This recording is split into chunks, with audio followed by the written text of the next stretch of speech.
आइए मेष लग्न में हम जानते हैं कि कौन से ग्रह योग कारक होते हैं और कौन से ग्रह मारक होते हैं। किसी भी कुंडली में देखिए, ये मेष लग्न की कुंडली सामने खुली हुई है जिसमें 1 नंबर लिखा हुआ है लग्न में। जहां भी शुरू वाले ये भाव में 1 नंबर लिखा होता है, इसका मतलब होता है कि ये पहली राशि का प्रतीक है और पहली राशि मेष राशि होती है। तो इसका मतलब यह मेष लग्न की कुंडली कहलाई। यदि यहाँ पे 2 नंबर लिखा होता तो इसका मतलब है कि ये वृषभ लग्न की कुंडली है। इस तरह से 3, 4, 5, 6 जो भी नंबर आपकी कुंडली में लिखा होगा वह आपका लग्न होगा। तो यहाँ पर जब 1 नंबर लिखा हुआ है, इसका मतलब पहली राशि है मेष राशि। तो इसका मतलब ये मेष लग्न की कुंडली है। तो इसमें हम ये जानते हैं कि कौन से ग्रह यहाँ पे योग कारक हैं और कौन से मारक हैं। और इसको जानने से पहले 2 चीज और हम समझ लें कि कुंडली में कौन सा भाव केंद्र का होता है और कौन सा भाव त्रिकोण का होता है। क्योंकि कुंडली में सबसे महत्वपूर्ण स्थान केंद्र और त्रिकोण माने जाते हैं। इनका यदि आपस में संबंध हो तो ये बड़ा ही योग कारक होता है, जिसमें से पहला भाव, चौथा भाव, 7वां भाव और 10वां भाव ये भाव केंद्र कहलाते हैं। और साथ में पहला भाव, 5वां भाव और 9वां भाव ये भाव त्रिकोण कहलाते हैं। यदि इनका आपस में संबंध है तो यह बहुत ही योग कारक और राजयोग कारक होता है। और साथ ही साथ ये 6वां भाव, 8वां भाव और 12वां भाव इसे हम त्रिक भाव कहते हैं, यानी अशुभ भाव कहते हैं। यदि यहाँ पे ग्रह बैठते हैं तो वह अशुभता प्रदान करते हैं और केंद्र और त्रिकोण के ग्रह आपस संबंध बनाते हैं तो शुभता प्रदान करते हैं।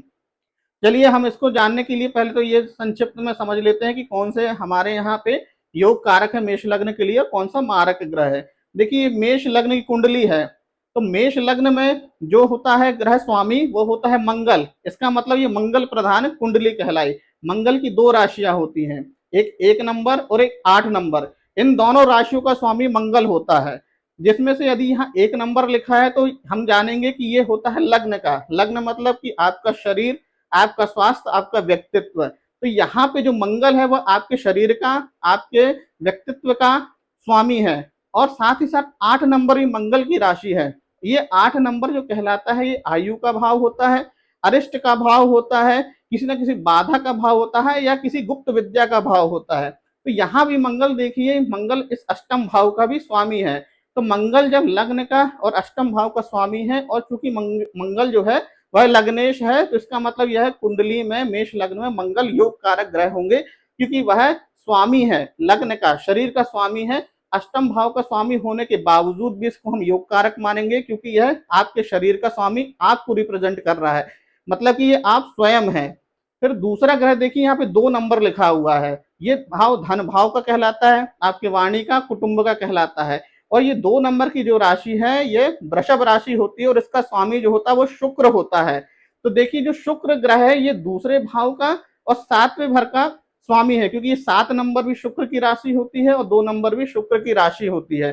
तो ये दूसरा और 7वां ग्रह कुंडली में माना जाता है कि ये मारक भाव है। लेकिन ये कब अपना असर करता है, जब हम देखेंगे कि लग्न से इसका जो बर्ताव कैसा है, क्या ये मित्रता रखता है आपस में या नहीं रखता है। क्योंकि मंगल और शुक्र में मित्रता का भाव नहीं है, तो इसका मतलब कि ये जो शुक्र है ये मंगल से मित्रता का भाव नहीं रखता। तो ये इस कुंडली में यानी मेष लग्न में मारक का काम करेगा।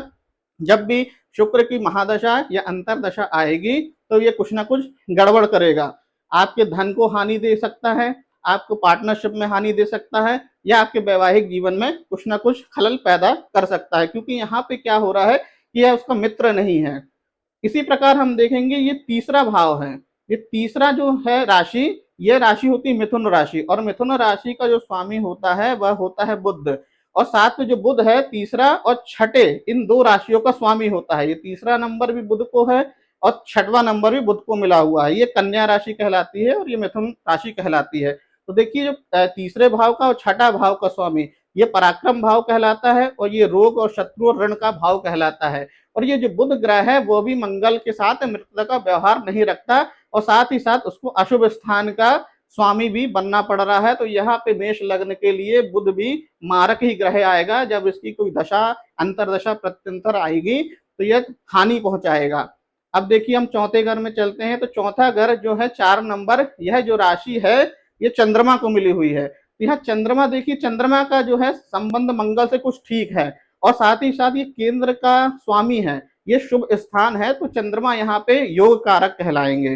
तो इस तरह से देखिए 1 2 3 4 भी हो गया, और ये 5वां नंबर, 5 नंबर है, ये जो राशि है ये सिंह राशि होती है, इसका स्वामी सूर्य होता है।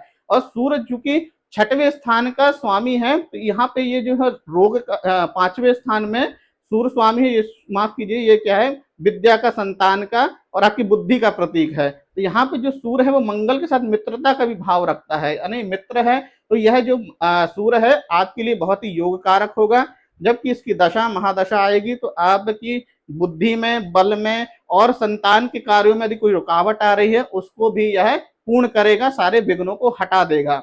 अब देखिए 6ठा भाव का मैं बता चुका हूं, ये बुध ग्रह का, इसका स्वामी तीसरा और 6वां ये हो चुका है। 7वें का भी बता चुका हूं कि दूसरा और 7वां ग्रह शुक्र का है। अब यहाँ पे 8वें का भी बता चुका हूं कि मंगल जो है लग्न के और अष्टम भाव के स्वामी है। अब यहाँ पे 9 नंबर जो है वो है धनु राशि का प्रतीक है, और धनु राशि के स्वामी है गुरु।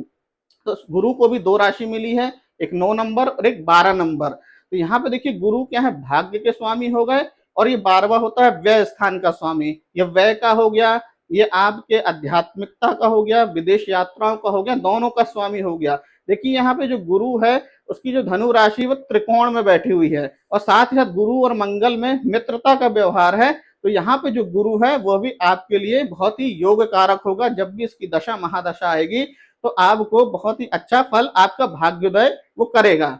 अब देखिए यहाँ पे 10वें स्थान में 10 नंबर लिखा है, ये 10 राशि जो है मकर राशि है, और इसका जो राशि स्वामी है वह है शनि, और साथ ही साथ 11 नंबर भी शनि की ही राशि को मिला है, ये कुंभ राशि है। अर्थात 10 और 11 नंबर इन दोनों राशियों का स्वामी शनि है। लेकिन शनि और मंगल में मित्रता नहीं है, तो जब भी शनि की दशा या महादशा आएगी तो ये आपके कर्म में और आपके आय में हानि करेगा, क्योंकि ये आपके लिए शनि ग्रह मेष लग्न में मारक ग्रह कहलाएगा। तो इस तरह से हम पूरे चार्ट से समझ सकते हैं कि कौन सा ग्रह योग कारक है और कौन सा ग्रह मारक है। जब भी योग कारक ग्रह की महादशा या अंतरदशा आएगी तो आपको जीवन में उन्नति मिलेगी, आपकी बाधाएं दूर होगी, और जब भी मारक ग्रह की दशा या महादशा आएगी तो आपके जीवन में कुछ रुकावटें पैदा होंगी।